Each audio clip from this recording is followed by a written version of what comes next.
It's a sunny afternoon in a packed suburban grocery store. And suddenly, all hell breaks loose at the checkout line. A woman named Karen, yeah. That's her real name. Believe it or not, slams her cart into the conveyor belt. Her face twisted in rage as she demands to see the manager over an expired coupon that's clearly still valid. Why does this always happen to the poor cashiers? In that instant, the air thickens with tension. The beep of scanners halting like a heartbeat skipping.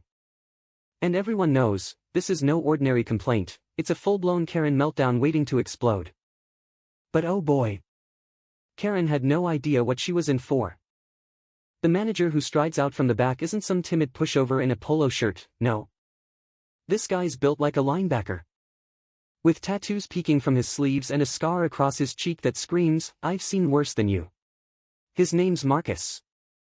A retired Marine who traded battlefields for barcode scanners. And his deep voice booms like thunder, cutting through the store's hum of fluorescent lights and distant cartwheels. "Ma'am. Step aside," he says. Not asks. His eyes locking onto hers like a predator sizing up prey. Karen puffs up.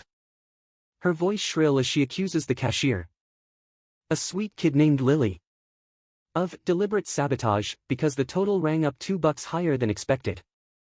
Can you imagine? The nerve. As Marcus towers over the counter. The scent of fresh-baked bread from the deli mixes weirdly with the sharp tang of spilled coffee. Karen had knocked over her own cup in her fury, staining the linoleum floor in a messy puddle. He sighs heavily. A long, world-weary exhale that echoes the exhaustion of every retail worker who's ever dealt with this nonsense. "Let's see that coupon," he rumbles, snatching it from her manicured fingers without waiting for permission. Karen's cheeks flush redder than the tomatoes in aisle 3. Her breath coming in short, angry huffs. "This is outrageous. I demand compensation," she shrieks, her words slicing through the air like a knife. But Marcus? He doesn't flinch. Instead, he chuckles, a low, rumbling sound that sends a chill down my spine just thinking about it. Twist incoming, turns out. Marcus isn't just any manager, he's the owner. 2. After buying the place with his veterans' benefits. And he's got zero tolerance for entitlement. Lily, the cashier, stands there wide-eyed, her hands trembling slightly as she wipes sweat from her brow.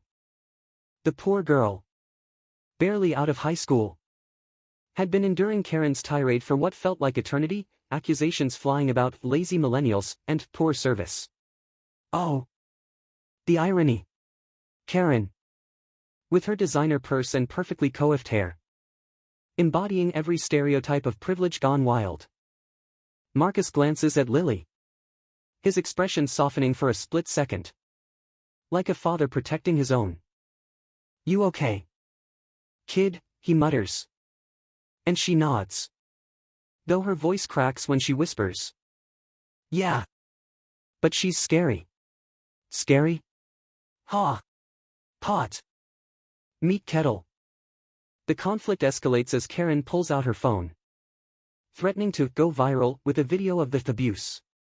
The store's ambient music, a cheesy pop tune, fades into the background, replaced by the click-clack of her heels pacing furiously.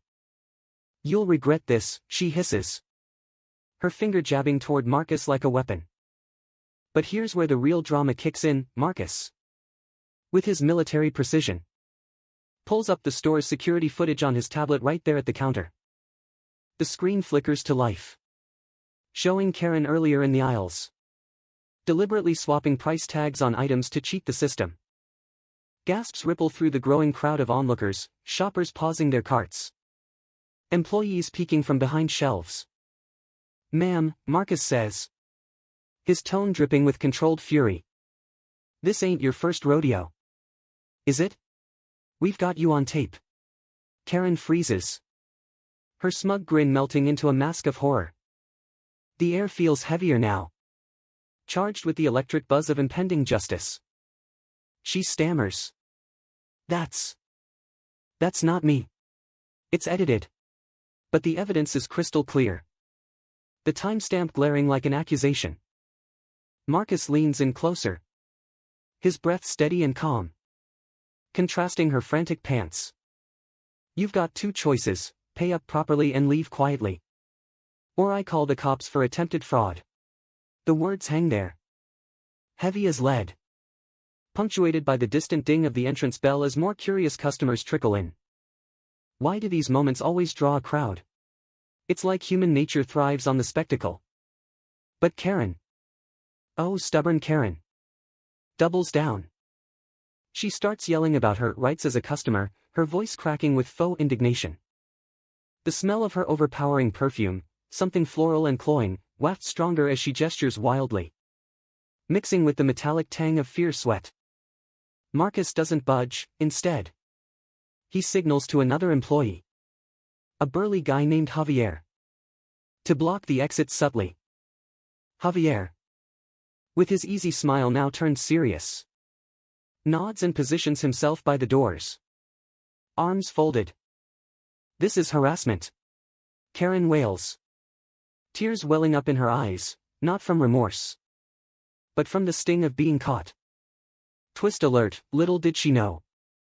Lily wasn't just any cashier, she was Marcus's niece, working her first job to save for college. The personal stake ramps up the intensity, Marcus's protective instincts flaring like a bonfire. As the standoff drags on, the store's atmosphere shifts from routine bustle to a tense theater. Whispers turn to murmurs, did you see that? She's done for. Karen's heart pounds audibly in her ears, or at least, it feels that way, the rhythmic thump-thump syncing with the overhead clock's tick. She tries to rally, demanding to speak to corporate, but Marcus reveals with a smirk, I am corporate. Boom. The revelation hits her like a freight train, her knees buckling slightly. He recounts stories from his tours overseas, how he'd faced real threats, real danger, and how a whiny shopper like her was nothing but a blip. I've stared down enemies who'd make you soil yourself, he says, his voice low and gravelly, evoking images of dusty battlefields and echoing gunfire. Karen's bravado crumbles, her breaths come in ragged gasps, the cool air conditioning suddenly feeling like an icy blast against her flushed skin.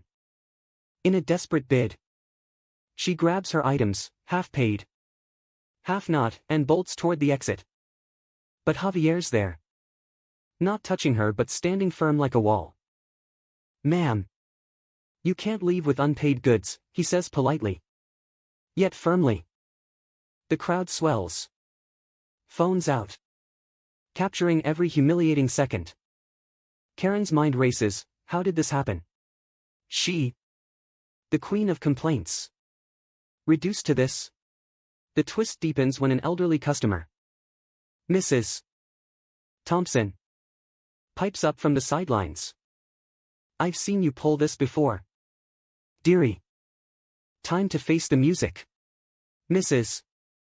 Thompson, a regular with a walker and a no-nonsense attitude, had witnessed Karen's antics months ago. The solidarity from strangers fuels Marcus's resolve. High noon arrives in this retail showdown. Marcus dials the police on speaker, the dial tone piercing the air like a siren prelude. Yes. Officer. We have a shoplifter attempting to flee. Karen's eyes dart wildly, sweat beading on her forehead, the salty taste on her lips as she licks them nervously. She shoves past Javier, but trips over her own spilled coffee remnants, sprawling onto the floor in a heap of groceries and dignity.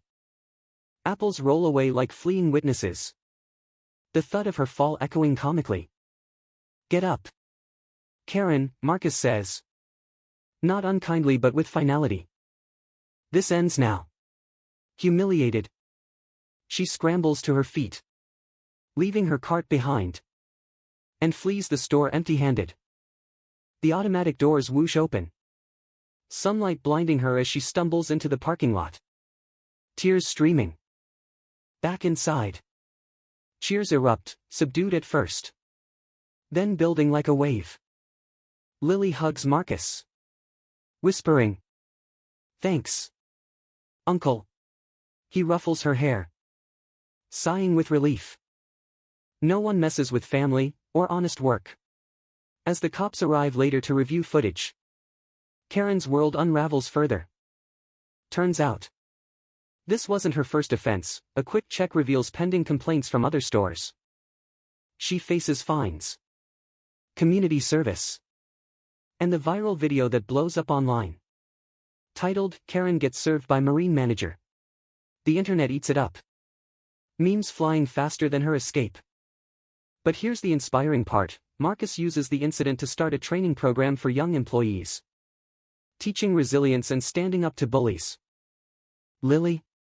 She thrives, inspired to pursue law enforcement. And Karen? Well, she learns the hard way that karma's a fierce manager itself, no coupons for that. In the end, this tale isn't just about one meltdown, it's a reminder that entitlement crumbles under true strength. Stand tall. Speak up. And justice will prevail. What if we all channeled a bit of Marcus?